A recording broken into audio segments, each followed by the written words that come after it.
Hello, guys, and thank you so much for joining me on this episode, pregame episode of the Colts that will be playing the Texans here, and it is 12:32. So the game starts in 28 minutes. So I'm going to make this short and sweet. Thank you so much for joining me.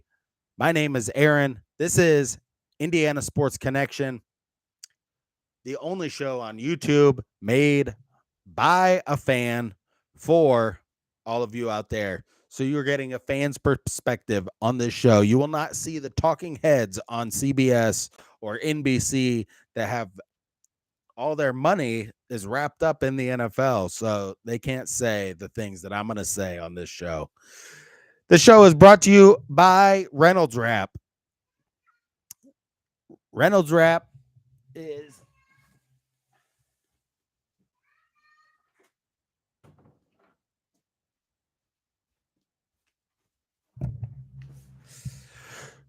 show is sponsored by Reynolds Wrap.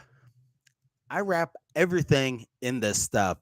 Wrap your vegetables in it, put it over top of your grill, cover things with it. This stuff is so versatile. You can use it for virtually anything. I was just grilling yesterday, put some of that stuff down on the grill because I was cooking chicken and it was just easy to stick to it. Made it so much easier to clean everything up. So let's get into the Colts.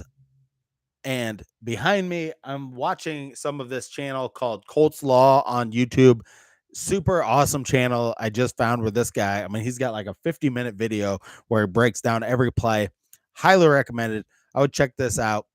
If you are really interested in how Anthony Richardson is progressing as a player and what he's seeing out there, and you get more of an in-depth analysis of what they're trying to do with different plays. So the game today, I believe Alec Pierce has to have a big game. The keys to the game to me are Alec Pierce has to catch some deep balls. The Colts have to force 2 turnovers by the Texans. Anthony Richardson just has to really play the same type of game he played last week. That's what I expect out of him. He might be able to run the ball a little bit more because the other thing is the Colts will have to run the ball. They have to be able to start running the ball. Now, last week against Jacksonville, we're going to find out, was Jacksonville just really good at stopping the run, or do the Colts suck? But they get a big piece in their lineup this weekend. Zach Moss is going to be playing for the Colts, and we're just going to see how he plays. I've seen him play really well for the Bills, so it's going to be really interesting to see him out there.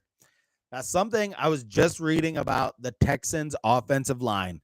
And the Colts' defensive line got really great pressure last week against a pretty good offensive line for the Jaguars. Now, the Jaguars' left tackle was injured. Their backup was in there, but their backup was a pretty decent player. But the Texans, they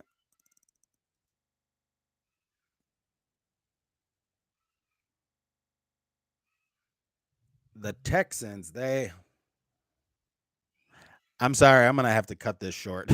That's my daughter is yelling downstairs. She is with my wife, but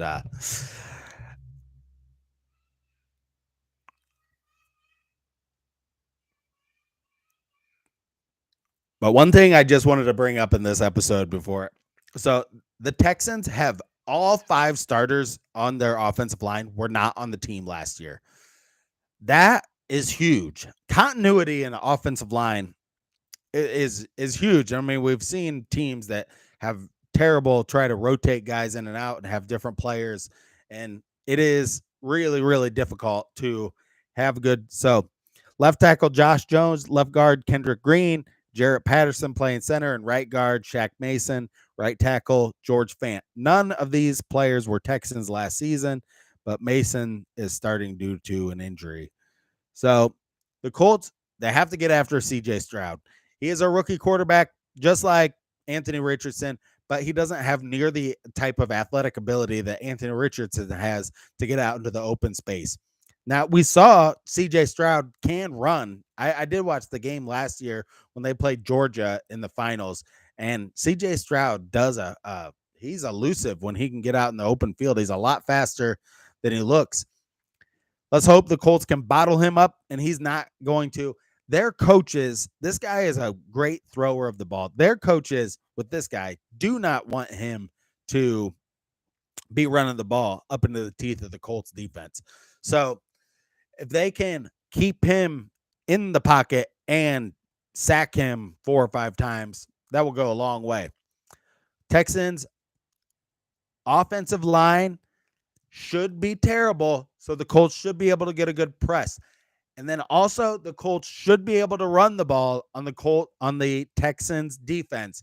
If they can't, there is bad moon horizon for the rest of the season, because they are the worst ranked rushing defense, and the Colts need to be able to run on the worst ranked rushing defense. Now they're going to, if they sell out on the run, the Colts should be able to get some deep shots down the field. But one other thing to take out of this, last week, and I talked about this on the show earlier in the week, the slot receiver, Zay Flowers, for the Ravens, he had like 9 catches for 126 yards. Josh Downs, the Texans have pretty good corner coverage on the outside, and I think their safeties spend a lot of time being deep, like against the Ravens they were, and they were trying to not give up the deep ball. That being said, the tight ends and the slot should be able to go wild in this game and catch the ball over the middle and get some first downs. The Colts, my prediction, the Colts need to rush the ball 6 times for a first down in this game. And they will need to be able to pick up some first downs. Last week on third down, they were awful. I think they were like 2 of 18. Both them and the Jaguars were both awful on third down. If they can run the ball on first and second down, pick up some of those first downs on the ground and take some of the pressure off of Richardson, and then when he runs, it'll be more of a surprise. But so many things in this game the Colts have to do. You're playing one of the worst teams in the entire league, probably the worst team in the entire league. The Jets might be worse than them now that Aaron Rodgers is out. But so this is, I hate to say second game of the season, it's a must win for the Colts. I mean, this might be the only game. I believe now the Texans are favored by half a point, but this is pretty straight up. 2 rookie quarterbacks going at it. Both teams are going to try to get pressure in their face, and the running game is going to be huge. Now, the Texans are going to try to run the ball on the Colts a lot as well and take some of the pressure off of Stroud. We need to stuff that run, whether they're trying to run to the outside or straight up the middle. It's been pretty tough. Grover Stewart is playing out of his mind. Last week, he played one of the best games he's ever played. I think he is in a contract year. So him and Buckner in the middle for the Colts have done a great job of stopping the run. And they're going to force those runs to the outside. And you get to the outside on the Colts, Kenny Moore in the slot, and then the 2 corners, and I don't even know they're 2 corners. They're both young. I believe Flowers is playing on the outside, and I don't know who's playing on the outside on the other side, but would love to see a couple of turnovers. Tip ball by Darius Leonard or Shaq Leonard, a tip pass by him or something like that would go a long way to helping the Colts. So the keys of the game for the Colts: Alec Pierce, catch one deep. Running game, have to run the ball and then get some pressure on them. I'll see you right after the game. We'll talk about what happened and what we think is going to happen with the Colts going forward, whether they win or lose this game. But go Colts. I am so pumped up for this game. They really got to win this game, and it'll all be coming your way here in just a few minutes.